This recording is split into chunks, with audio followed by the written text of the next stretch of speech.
There was a lot more excitement growing around the way that we played. There was a bit of disbelief, like people were actually watching us. France were going to be top contenders. It could have gone anyway, and it came down to that kick. If this is successful, there will be no time for New Zealand. I stood there thinking, she's going to get this.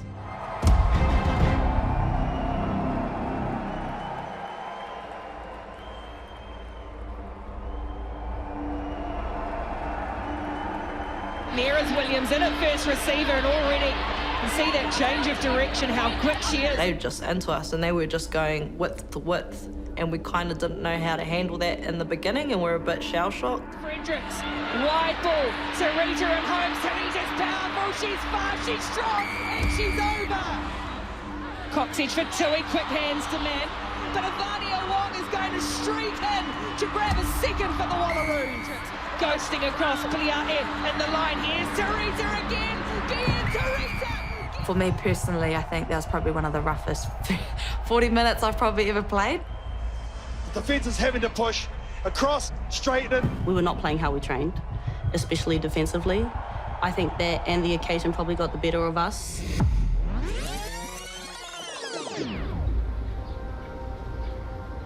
Now, the Black Ferns have an elaborate new coaching structure to help them defend their Rugby World Cup title. Big welcome back to Wayne Smith. Yes, the former All Blacks coach has officially taken charge of the Black Ferns women's team. The Black Ferns, who will attempt to defend their World Cup title on home soil later this year, suffered 4 heavy defeats at the hands of England and France last November. Wayne Smith says the team has some catching up to do. It's a challenge. You know, you're talking about playing against teams, particularly a couple of teams, England and France, who have been professional for quite a while. Smith now has 5 months to prepare the team for the World Cup defence. I think I didn't know what was going on. There was just a lot of change, you know, within our environment. We sweet? Righto. As dumb as this sounds, I actually didn't really know who Wayne Smith exactly was. In front of each other. You ready? Go! Down, off, and touch the ground. Do it again.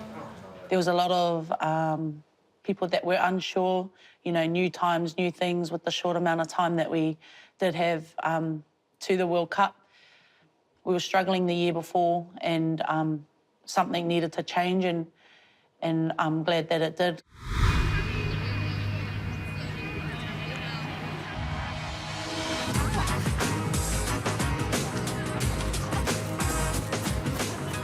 Our first training, we were all really nervous. He's incredible. He has led many teams to victory. So we knew we needed the help, and we knew it was going to be a big challenge for the both of us. Look at some of our jackal technique now, as well as our decision-making around jackling on the fence. There'll be 2 parts of the... Well, I was apprehensive at the start. Most of my apprehension was around, did we have time to develop the skills to play the sort of attacking game that I knew we were going to have to play to be a chance at the World Cup. We're camping too flat, because we're ending up like 10 metres past the jackal.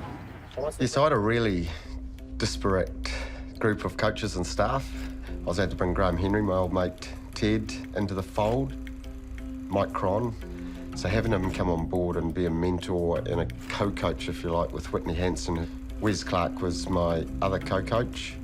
You can't help but be in awe of those types of top dogs, I guess. We knew those guys were the people to help us get there. You ready? Go! Go, that's it. Go, guys! Good clean out. Women players in New Zealand have always been the most skilled in the world, but talent wasn't going to be enough. We needed to do something different. We needed to develop that talent so it could play the sort of game that we needed it to play.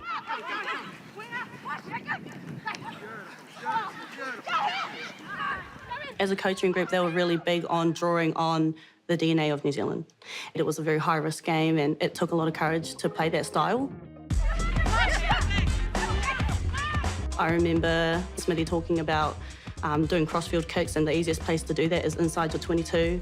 But when you're inside your 22, the last thing you want to do is kick the ball across the field to a winger. But there's no one out there, you know? So it challenged the traditional style of rugby that most people play.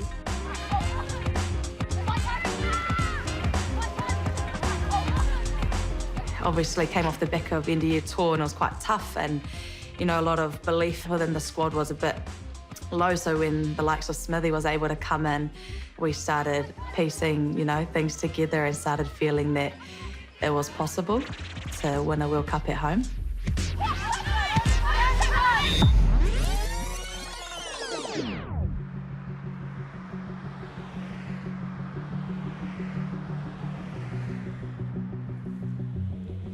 Today is a really special occasion because we name our New Zealand squad for the Rugby World Cup. It was a bit of we have to trust the process now, you know. Got the sprint coming up, here we go. So it is my huge honour, therefore, to announce the Black Ferns team for the Rugby World Cup 2021. The team is Ariana Baila Waikato. Would I have liked things to have been sorted out more than 9 months before a home tournament? Yep, but we're in it now. Nongo i Polotu, Lemapu, Atai, Sylvia Brunt, Auckland. Then when you saw the names come out and you think, oh, this is a bit of an open audition, we've got a huge change around from who's been on this list on the 2021 tour. Co-captain, Ruahei de Mont, Auckland. Portia Woodman, Northland. Clearly, because our game was based on attack and counter-attack, we needed athletes who were capable of playing that game. And so through that period, some of the greats of our game missed out. Lizelle was an obvious one, great woman, been a great captain. Same with Ella Blackwell. So yeah, they were difficult times. When the team got named, it was a very different looking team from the year before. A lot of experience was missing, and it was just a lot of new faces. My mates that missed out, I've played with them my whole career. It was just a bit of a shock to hear that they weren't in the team. Overall feeling was just mummy for them, really. One of the hardest times in rugby is team naming. We all have been in that spot where we've not made the team, and it sucks. But yeah, the competition for those spots was quite hard out. Yeah, I was definitely stoked to make it.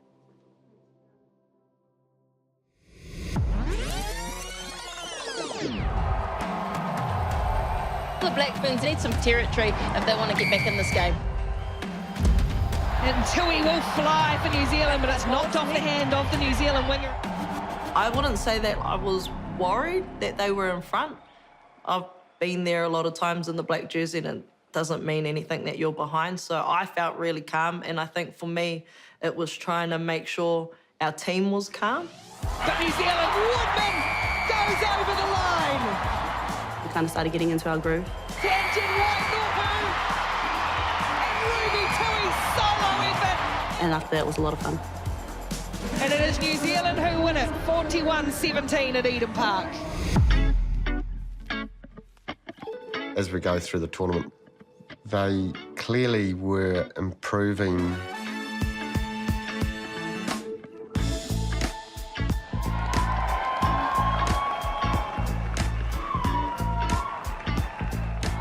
Portia Woodman, her strike rate is absolutely unreal. It shone a light on what we could be, and we got even better from there.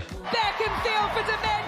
There was a big emphasis on just playing with freedom because we didn't want to conform to being robots, you know. This is the move, so we have to go here, here, here. This is the move, but if that opens up, just go. There was a lot more excitement growing around the way that we played and, you know, people wanting to tune in and watch our games. That was very exciting for us as a team. There was a bit of disbelief that, well, we're actually, like, people are actually watching us and people are really enjoying what we're playing and people know our names, you know, and people are getting stopped, and it was something that we weren't used to.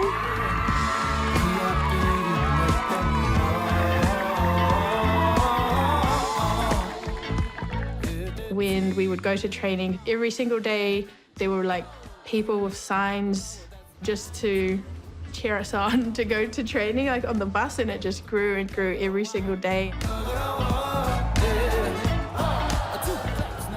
our game in Whangarei against Scotland when we came on the bus and we saw the whole bank filled with people, and it was like, they're here for us. Like, yeah, it was shocking.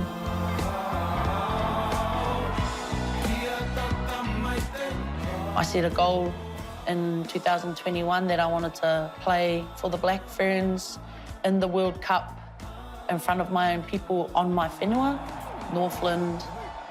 For that to happen, to become a reality, it was an honour. It's been something of a blackwash here in Whangarei. New Zealand 57, Scotland 0. I had gotten injured in the first 3 weeks. I had torn my calf and I had the best support team around me. We called it a rehab group. We used to do graduations, so when someone would graduate out of our rehab group, we would put on this whole like celebration, and then girls started getting involved, and all of a sudden being injured was a good thing, but like everyone just got amongst it, and yeah, we celebrated all those small wins. New Zealand and Wales! Bumps into Norgate, heavily stretch, and a try given. The top for Flula, and Woodman again. Portia Woodman for the Rugby World Cup try-scoring record. And out on the edge, Alana Bremner gets the try. And Ohua Hazelman, so often the architect. And New Zealand take another step. They are through to the semi-finals of Rugby World Cup 2021.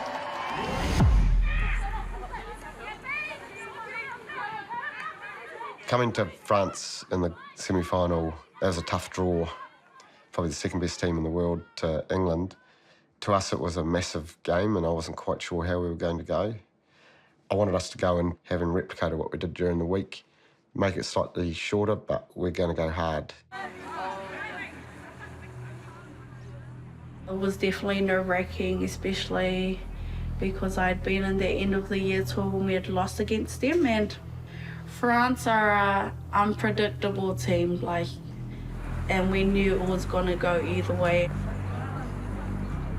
That was a massive game for all of us, and it was probably a lot of high tensions that week in training. We knew France were going to be top contenders. We watched all their games and they were fierce in the contact. We just knew we had to front up physically because they were going to be relentless anyway. The French suffered some big injuries early in the World Cup, and they had the return of Romain Ménage, who's a really amazing number 8 that we had played. So we knew she was a massive powerhouse. So that was a big person that we were analysing and looking into and looking to shut down. We didn't have a strategy. It was just the fact that we needed to play our own game.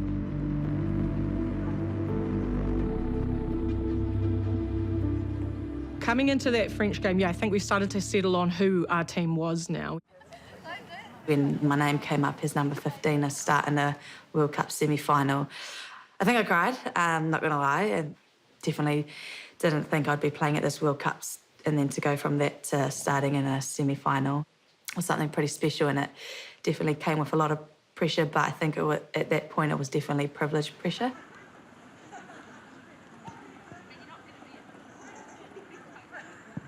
I guess not being named in the 23 for France was tough, and it's tough for anyone who's not named. It's probably the shittiest part about being in the squad. And it wasn't that it was anything to do with my playing ability. It was just that Lee was playing better, and obviously really happy for her because, man, she's an unreal player. The flip side of that would be that you have to really help out the team then, so it's not about you. It becomes about the playing 23s. They were getting tased up by us too on the Thursdays, and, because that was so hard, it made them better. I've looked up to Chum for a while since, I first started playing as a loose forward. She was there for every training with me, every drill. She was there to help me, and that's just a testament to the player that she is and the person that she is. So, yeah. The Black Ferns are now into the semi-finals of the Women's Rugby World Cup after comfortably beating Wales in the end 55-3. Look, and France, they have been tested in this World Cup, so I think it's going to be really difficult for the Black Ferns, who, as you said, haven't really been put under any kind of pressure. They'll be playing France at Eden Park, one of the teams who beat them twice on their end-of-season Northern Hemisphere tour last year. It is going to be, and we've always said it, you know, once we get to the French and the English sides, it's going to be a massive challenge, so up the girls. Make it feel real, being in a semi-final and all, packed room here, a lot more attention. Does it feel real of a World Cup semi-final? Yes, it is very real. Eden Park in a Rugby World Cup semi-final. As I took the field for that French game, I was still quite calm. But I think once I started playing, once we started getting into it, it was very fast. And now we're into the action. That was the game I was the most nervous about. I think that France, because they are French, are so unpredictable. They can be any type of team on the day, and that makes them terrifying. Coxedge will feed the scrum 5 metres out. In fact, they'll get the free kick, and away they go, and off they go to the left. And that big wide ball for Flula. Flula in the corner. It was hectic. It was a lot of running. Yeah, there was a lot of points being scored, and it was quite crazy rugby, but I enjoyed it because, you know, as entertaining as it was for the crowd to watch such a back and forth game, it was quite entertaining as a player. Takes it to the line, puts it to the right foot, and now it's just a straight out sprint. Ruby Tui. When I came off at 60, obviously the game was still really close, and I was a little bit nervous, because I knew I was done. Letty can't quite get there. Great covering tackle. When I had come on the field, my goal was just to give everything that I could. It literally could have gone any way, and it came down to that kick. Bristol Murray, the prop, puts it into touch on the full. 10. Time off. 10 off. So in that moment, I remember there was like a stoppage of play, but then they went back to check something else, and they were checking Santor's tackle. So I went back and spoke to the girls, and I said, we're probably going to get carded here, and it's probably going to be within range. This is going to be a penalty for France in a very kickable position. Santor got the yellow card, which was so unfortunate. I think the first thing we all thought was, we felt sorry for Santor. DLMA points to the posts, and Caroline Jouan will step up as she has done time and time again for her team. And I was sitting there this is moments as kickers we prepare for. It's either obviously going to go one way or the other. I've never felt so ill in my life. So if this is successful, there will be no time for New Zealand. And as we were talking, thinking about that, she kicked it. She kicked it so fast. And I don't think I had ever prayed so hard. 9 times out of 10, she gets that kick. I stood there just watching her, thinking, she's going to get this.